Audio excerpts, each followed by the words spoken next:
Shana Tova. Years ago, several members of my family and I found ourselves on a brewery tour in California. As we learned about the process of brewing and distributing massive amounts of beer, we had questions, a lot of questions. How does that machine over there work? You mentioned that breweries are dangerous places of work. What are labor conditions like here? If beer really does keep better in cans, why are they mostly produced in bottles? How is the company functioning in the current drought? Are you doing anything to address it? The tour guide was stunned, but also, I think, rather entertained by our questions. It was clear that this was not how these tours usually went. We could tell because nobody else asked any questions. But through our own, I know that we made the tour far more interesting for everyone. My family, our people, this community here, TBZ, we don't take anything at face value. We ask questions, a lot of questions. My mother, both an active participant in that brewery tour and someone who has long fought for LGBTQ+ inclusion in the Orthodox world, well before 3 of her 4 children came out, has shown me that we can and should always question how things are if they are causing damage, even from within our own tradition, especially from within our own tradition. We're about to read a verse from our Torah that has done a lot of damage. A man shall not lie with another man as he does with a woman, for it is an abomination. And I've got a question, maybe more like 100 questions, but I'm gonna stick with one. Is God here in this verse? As a woman, as a queer person, as a human in the year 5783, I've grown suspicious of the worldview that the ancient scribes codified in Leviticus. In this particular verse, I see a version of God and God's commandments that reinforce systems of oppression, of patriarchy, that have and continue to contribute to immense harm. I don't subscribe to belief in that God. And so in my own head and heart, I have done what I can to disentangle God from the grip of this text.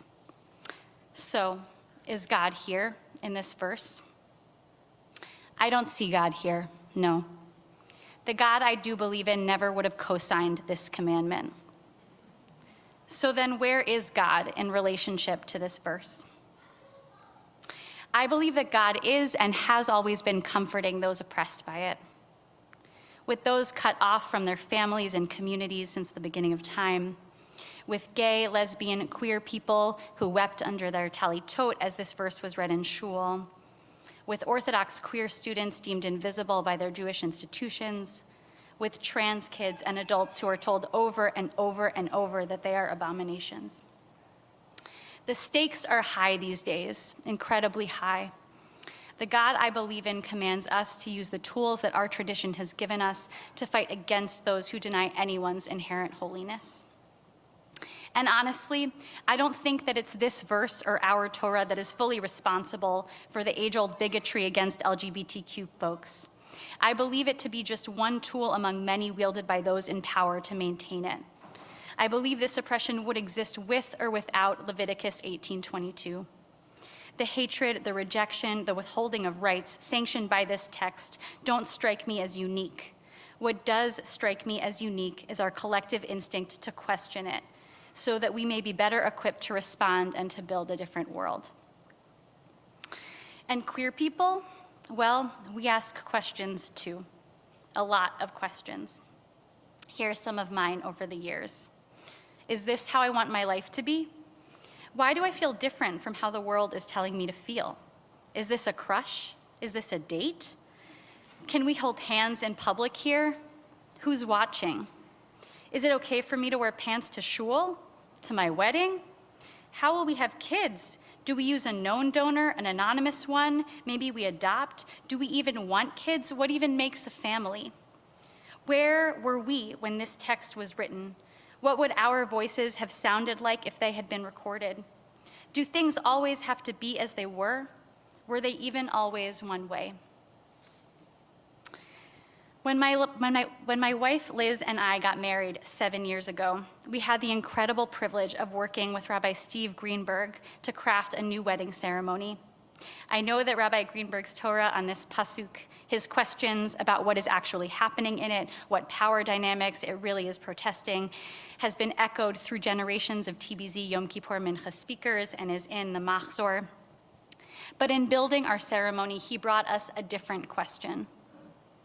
He told us that in a traditional wedding of a cisgendered woman and man, the ritual, specifically the Sheva Brachot, announces a particular purpose. This couple, they may just produce the Messiah. But that was different for us, as it is for many queer, not to mention heterosexual people. And so he posed a different foundational question to build a ceremony around. What is God up to with queer love? And then he told us about Kiddush Levana, the blessing of the new moon said by some each month after Shabbat ends and the new moon approaches. He suggested that this ritual could offer us a new mythic frame for queer love and commitment. Here is the origin of Kiddush Levana. There's a famous midrash on the creation story. In Bereshit, the sun and the moon are created, as the text says, as equally great lights. The moon complains, how will two great lights share a single crown? Who will be in charge? God's solution is to diminish the moon. She protests.